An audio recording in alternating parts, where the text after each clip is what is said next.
everyone. Hopefully you're enjoying our presentation. Now we're going to take a look at some statistics from 2017 to really highlight the alarming growth of ransomware.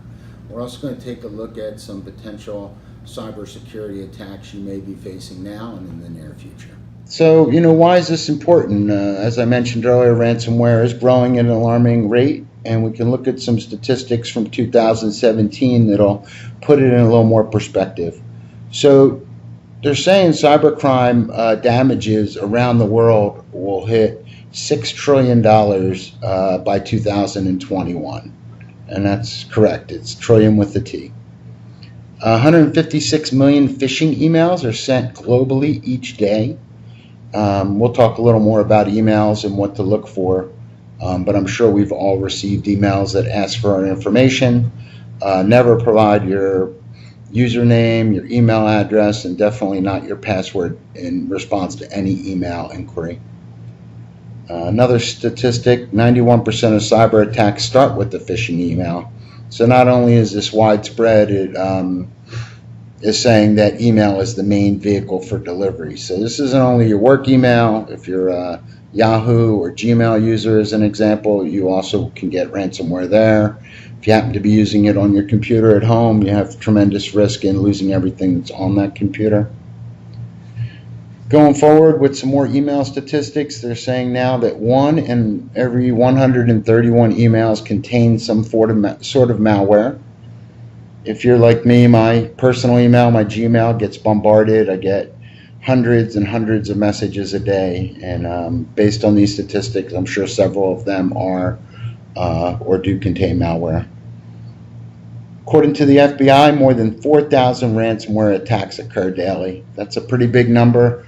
It's obviously a global number, but even if 10% of the people click on the 4,000, that could be potentially 400 people that have been affected by ransomware. And looking at the numbers and the growth, that appears to be what's happening. And they basically looked, and it grew approximately 36% year over year in 2017. Again, now a year later, we're forecasting similar growth. So some crime statistics, or specifically cybercrime statistics from last year. The ransomware WannaCry, which I mentioned in the news, it actually affected 300,000 computers in over 150 countries. I think our original news article was updated recently, and that's for the change in numbers, but it was a lot more dramatic, almost double than was originally reported. Another well-known attack that was in the news was Equifax. There was over 143 million people compromised where their social security numbers were leaked through this hack. That's nearly 30% of the people in the country. Probably more than half of the adult population was tied to Equifax one way or another, and a lot of information was compromised that can lead to identity theft and worse. A couple other statistics. Again, we talked about it, but in the first half of 2017 alone, 4,000 ransomware attacks a day globally. Again, 1 in 133 emails contain ransomware, and it's growing at an alarming rate. The last statistic here, where it says 230,000 malware samples are created every day. So this isn't an individual sitting behind a computer doing this. They've built a network of kind of robot machines that are constantly searching the internet, finding new malware variants that are published, typically by hackers or malicious folks, and they find ways to automate it. And that's why they're able to generate that many different variations. So if you think about that, you get ransomware, there's over 230,000 different types you could receive. That's why it's so hard to kind of troubleshoot and resolve the problem. So what are some of the cyber attacks that businesses will be facing this year, 2018? We talked a little bit about malware. Again, it's a malicious program that gets installed on your computer. It can come in through a virus. It can come in through an email, through a link that you click on. And you may know it more just as a computer virus or a Trojan horse or some of the other names that it goes by. Phishing. And again, we'll talk a little more about this, but phishing is an attempt, usually via email, to get you to enter your confidential login information in response to a request. And this can come from your bank, it can come from, postal carrier, the government, etc. But typically these services never ask you to provide your login information and password. And the best advice we can give you, and good rule of thumb, is never provide your password and login credentials in response to any emails or pop-ups that come up on your computer. That's typically not how a company would ask you to provide that. And there's a couple other attacks that we need to be aware of. Since we're talking about ransomware today, I won't spend too much time on them, but there's brute force password attacks. If you don't know what that is, it's basically if your home network or your company's network is exposed to the internet, the hackers have ways to try and bombard that with what they call a dictionary attack that tries every password combination a computer can typically generate. And a lot of times it's an easy password. Some people just use password, believe it or not, and they're able to get into systems by doing this brute force attack. And again, some of the other cyber threats to be aware of, there's something called a DOS attack, a denial of service. That basically can shut a website or a company down. Man-in-the-middle attacks, that's when someone can actually sit between 2 points on your network and gather confidential information. I've even heard in cases when people are on wireless networks that someone's actually out in the parking lot with an antenna and a laptop and can actually log into your wireless and intercept what could be confidential data. Rogue software, software that's packaged and representing itself as one thing, but is in actuality probably malware or something worse. And just some other numbers, 43% of cyber attacks target small businesses. And from what I've heard, anywhere between 30 to 40 of the small businesses that go under a serious cyber attack typically do go out of business. They can't recover. They lose their financial database. They lose their customer database, and it's really takes them days, if not weeks, to recover. And a lot of times that can put them out of business. Okay, moving forward here. Wow, I really moved forward. Let's move back one.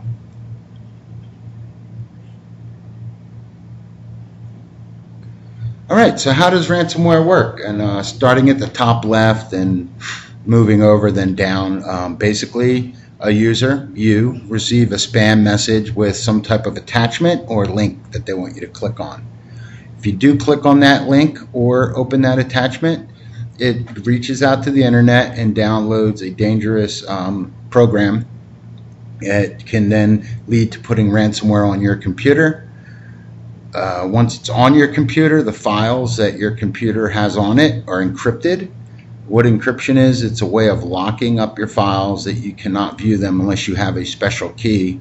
And guess what? The bad guys are the ones that have the key, and they want money to provide that to you. Once this happens, a ransomware message is displayed. It typically states some type of dollar amount to recover your files, and it also has a countdown timer giving you hours or days to respond. And it's really an arduous process to purchase Bitcoin and typically pay the ransom. So that look to spend 5, 6, 7 hours of your day trying to accomplish that if you choose to pay the ransom. So that's why we're doing this training. It's best to avoid ransomware at all costs. Here's some examples of those notifications I just mentioned. These are actually 3 different ones. It tells you that your encryptions, that your files are encrypted.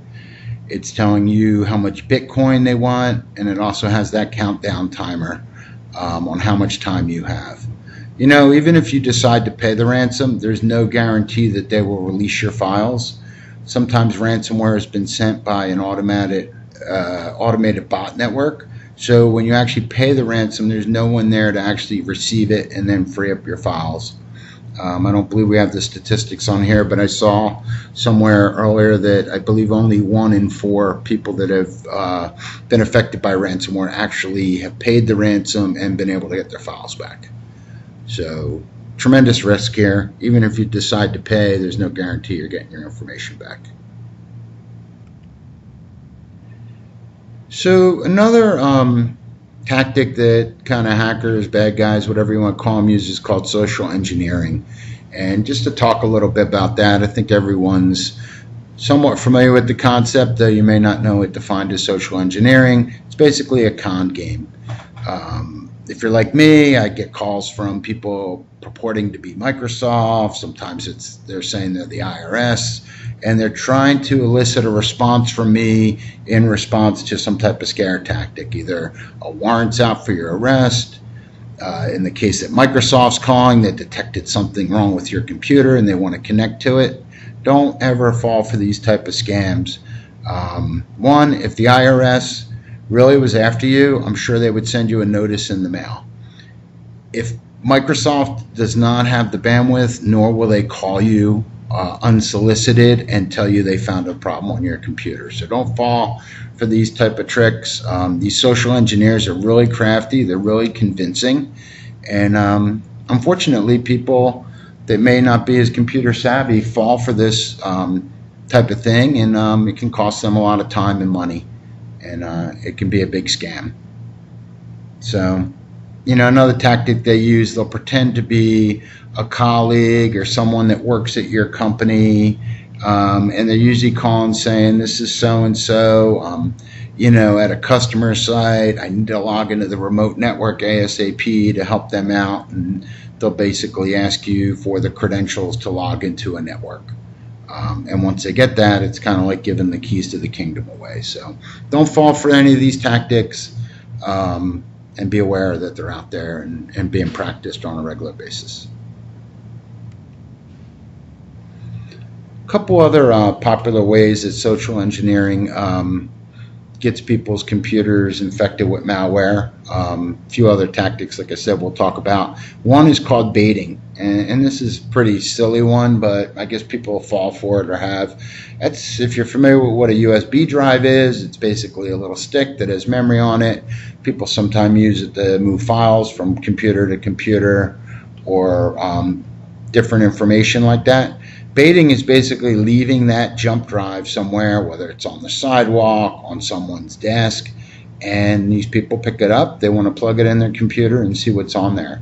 Just by plugging it in your computer typically is enough for the malware to launch and infect your computer. So I guess words of wisdom here is, if you see a USB drive on your desk or you find one on the ground, I'd leave it there, kick it in the gutter, or definitely don't put it in your computer. Another tactic, we talked about it briefly, is phishing. So phishing is a way, and typically via email, that looks legitimate and looks like it's coming from a good source. It's really meant to trick you in sharing your personal or financial information or clicking on a link that installs malware. And another form is called pretexting. It's another form of social engineering where they fabricate a scenario and try and elicit that response from you again. I guess if you've received it, it's sort of like that Nigerian prince that has the hundreds of millions of dollars that he wants to give away. It's an old scam, but you'd be surprised how many people have fallen for it. So just be aware that there's a lot of ways. If things seem out of character, don't fall for them.